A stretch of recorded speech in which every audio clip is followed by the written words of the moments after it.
오늘은 여로보암 가문의 멸절, 여로보암 가문의 멸절이라는 제목으로 말씀을 상고합니다. 이제 이 열왕기서의 특징은 이제 나라가 분열돼서 유다와 이스라엘로 두 국가가 됐어요. 그리고 양쪽 나라에 이제 왕들이 계속 세워지는데 이 유다 나라는 20대까지 가고 또 이스라엘은 19대까지 왕위가 내려갑니다. 그러나 북이스라엘 쪽은 처음부터 끝까지 선한 왕이 하나도 없어요. 그래서 뭐 한 2대 정도만 가도 바로 쿠데타가 일어나가지고 왕들은 많이 세워졌어도 역사가 짧아요. 유다 쪽은 그래도 이제 3대 아사부터 선왕으로 인정받고 하는 사람들이 이제 종종 나오기 때문에 정통성을 역시 지켰고 또 이스라엘보다는 130년 이상 더 이제 나라가 존속됩니다.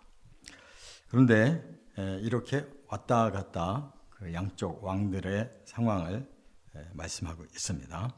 그래서 오늘은 다시 이스라엘 쪽으로 돌아가서 1대, 2대가 나왔는데 그 다음에 쿠데타가 일어나서 1대, 2대의 그 집안인 여로보암의 가문이 완전히 씨를 말렸다는 거예요. 그 얘기를 이제 하고 있는데 이렇게 하나님이 언뜻 보면 너무 무섭잖아요. 그 한 왕조의 가문을 이게 완전히 멸절시켰다는 것을 강조하고 있는데 그것은 하나님의 참으심과 용서하심에 비하면 너무 그들의 죄가 크다는 것을 의미하는 거예요. 하나님이 무서운 게 아니고 하나님처럼 마음이 넓으신 분이 없어요. 그래서 조금만 잘해도 은혜를 천대를 갚는데 너무너무 악하고 아무리 기다려도 회개가 없고 끝까지 용서하고 싶어도 더 완악해진 자들, 그들은 내리 3대가 그렇게 나간다면 하나님은 저주를 내린다는 거예요.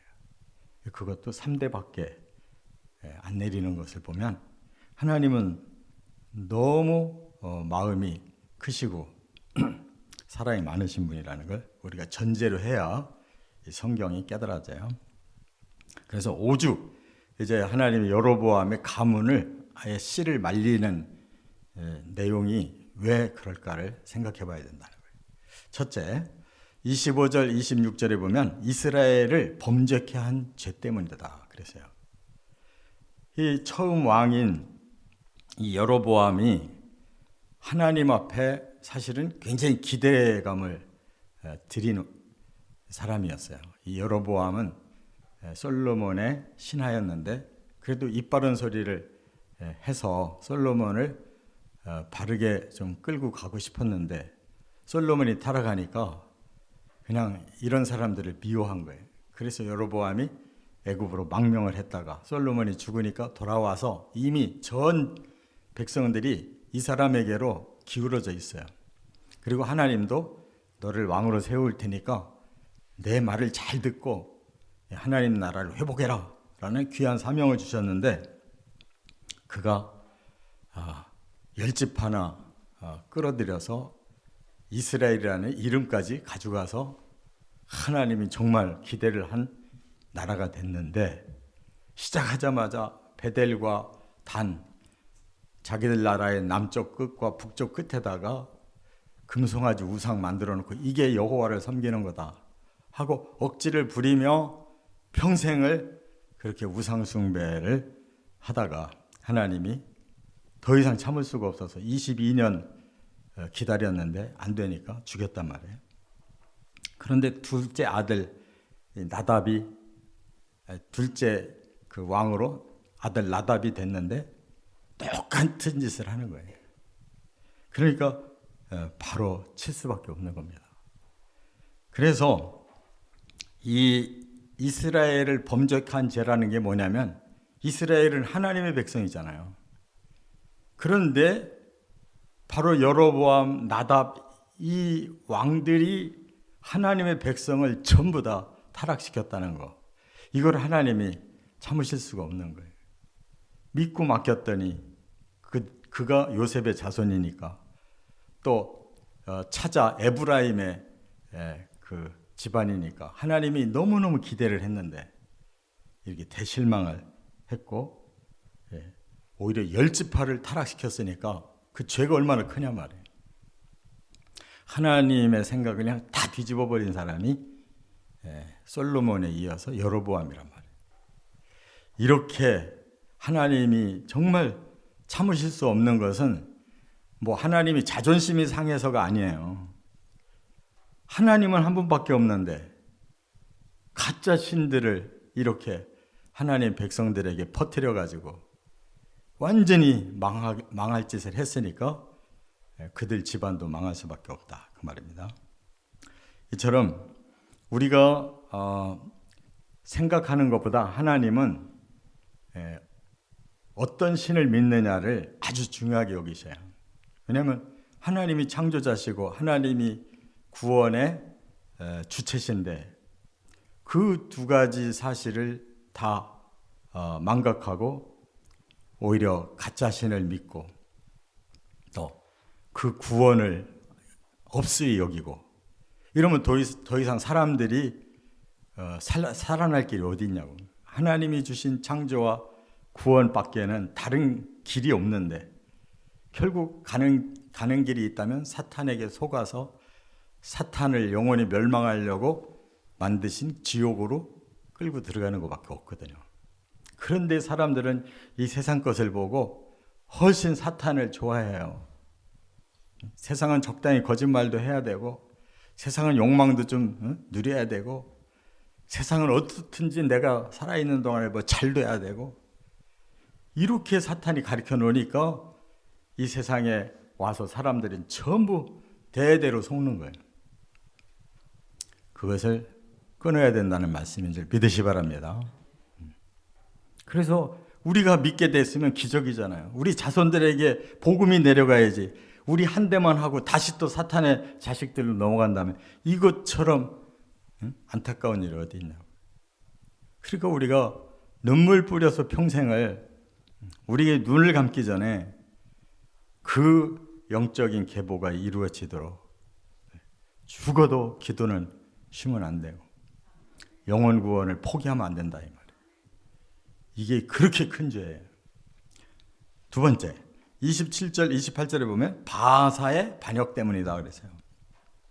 그러면 구체적으로 이 여로보암의 가문을 멸전시킨 자가 누구냐? 하나님이 직접 한 게 아니에요. 하나님이 그렇게 작정하시는 거고 사람이 그런 일을 저질렀는데 이 바사라는 사람이 그 군대 장관 말하자면 병력을 통솔하는 그러한 신하 중에 하나인데 그가 이사갈 지파의 사람이었대요. 그러니까 가문으로 보면은 쓰임 받을 가문이 아니에요. 지금 유다 지파나 아니면 요셉 지파에서 지도자가 나오게 돼 있어요. 예언대로. 근데 이 사람이 이사갈 지파의 엉뚱한 사람이 군대를 움직이는 그 자리에 있다가 쿠데타를 일으킵니다.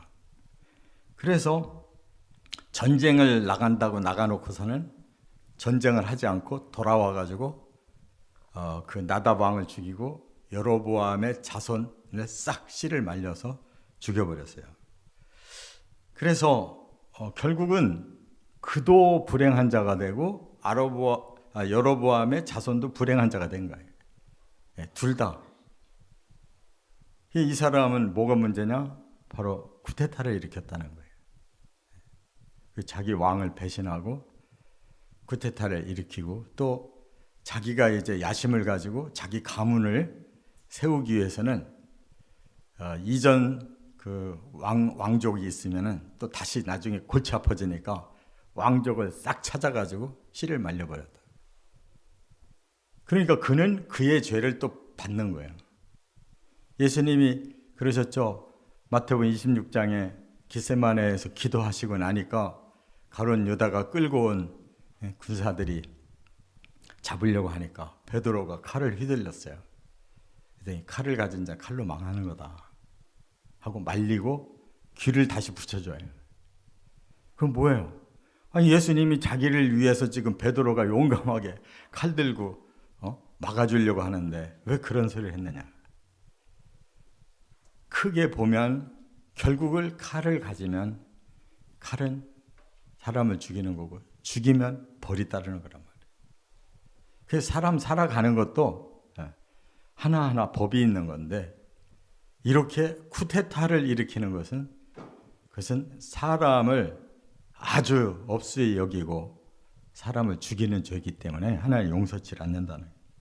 그래서 이 사람은 이 사람대로 망하고 이 사람이 여로보암의 가문은 또 씨를 말리고 이렇게 해서 결국 악은 다 멸절되게 돼 있다는 것을 말씀하는 거예요. 이게 세 번째가 이제 결론인데 29절부터 34절에 보면 이미 예언되어졌기 때문이다. 하나님은 예견이라는 것이 있어요. 미리 보셔요. 역사의 미래까지를 미리 보셔요. 그리고 그 당시에 현실 속에서 그것을 미리 말씀하셔요. 예견과 예언이 그래서 있는 거예요. 그것을 이제 거꾸로 해석해 보면 예정이라고 말해요. 아, 그때 그렇게 하나님이 계획하셨었지 그대로 되었다. 이렇게 말을 하는 거예요. 그러나 하나님이 의도적으로 막 그렇게 역사를 일방적으로 끌고 가려고 예정해 놨다. 그런 뜻이 아니에요. 그러니까 예정론은 잘 풀어야 돼요. 과거를 돌아보는 방법이 예정이라는 거예요. 미래를 보는 법은 예견을 통해 예언하시고 그것이 예정되어 있어서 반드시 이루어진다는 뜻이에요. 성경을 그렇게 풀지 않으면 엉뚱하게 가는 거예요. 예정을 너무 확대하면 어떻게 돼요? 지금은 뭐 다 타락하고 도저히 구원 못 받을 것 같아도 하나의 예정해 놓으면 막판에 회개하고 구원 받는다. 그러니까 지금 현재 우리가 뭐 구원 받았다고 안심할 게 아니고 또 악하다고 해서 우리가 포기할 것도 아니다. 이런 식으로 가르치면 안 된단 말이에요. 자, 그래서 29절에 이렇게 말씀했어요. 왕이 될 때에 누가? 바하사가 여로보암의 온 집을 쳐서 생명 있는 자를 한 사람도 남기지 아니하고 다 멸하였는데 여호와께서 그의 종 실로 사람 아히야를 통하여 아히야 선지자를 통해서 하신 말씀과 같이 되었다. 그러니까 하나님이 이미 아시고 아히야라고 하는 선지자를 통해서 여로보암에게 경고하셨어요. 네가 돌이키지 않으면 앞으로 너희 집안의 씨를 말릴 거다. 이렇게 경고를 하셨고 여로보암은 조금도 변하지를 않았고 그 아들 나답 왕까지도 똑같은 짓을 하니까 결국 경고는 그대로 집행됐다는 거예요. 그래서 아히야 사람에게 아히야 선지자에게 하나님이 말씀하신 대로 그들은 회개하지 않았기 때문에 그대로 결과가 떨어지고 말았다는 거예요. 그래서 일단 여로보암에게 그 경고의 하나로 뭐예요? 큰아들을 죽였잖아요. 병 걸려가지고 위독하니까 아내를 변장시켜서 아히야에게 가서 그 사람이 과거 내가 왕이 될 거라고 예언했던 사람인데 혹시 좋은 말이라도 해줄까 봐 아내를 보냈는데 하나님이 아히야에게 이미 가르쳐줬잖아요. 저 변장하고 온 여자가 여로보암의 아내다. 그들에게 제대로 경고해라.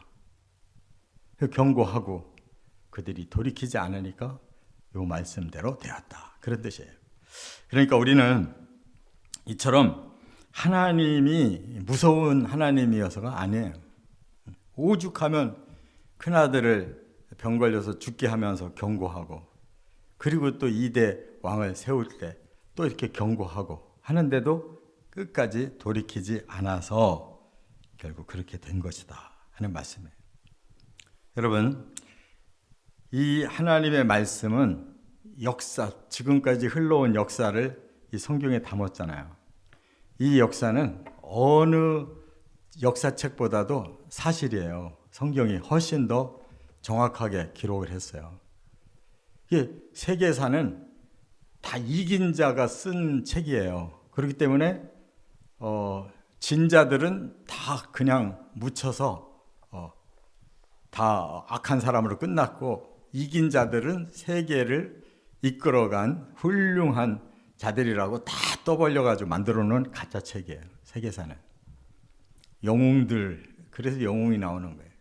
근데 성경은 그런 법이 없어요. 아무리 영웅인 다윗도 그냥 죄지면 어김없이 하나님이 그냥 무섭게 다루잖아요. 그래서 성경은 아주 객관적이에요. 완벽한 사람이 아무도 없어요. 아브라함도 문제가 있고, 다윗도 문제가 있고, 그냥 훌륭했던 히스기야 왕도 문제가 있었고, 다 사실을 까발려 주시는 거예요. 왜? 우리로 하여금 바르게 알고 바르게 살으라고 주시는 진리의 책이기 때문인 줄 믿습니다. 그래서 결론은 뭐냐? 축복을 예언할 때 축복받고 저주를 예언할 때 저주를 받는 것은 하나님이 그들에게 더 잘하라고 축복을 주시는 거고, 그 경고를 통해서 돌이키라고 저주를 주시는 거예요. 그게 기회예요. 항상 우리에게는 좋은 말씀도 잘 받아들여서 순종해야 되고, 또 이런 무서운 말씀도 잘 받아들이고 회개해야 된다. 여기에 방점이 있다는 걸 알고 살아가시기를 주의 이름으로 축원합니다.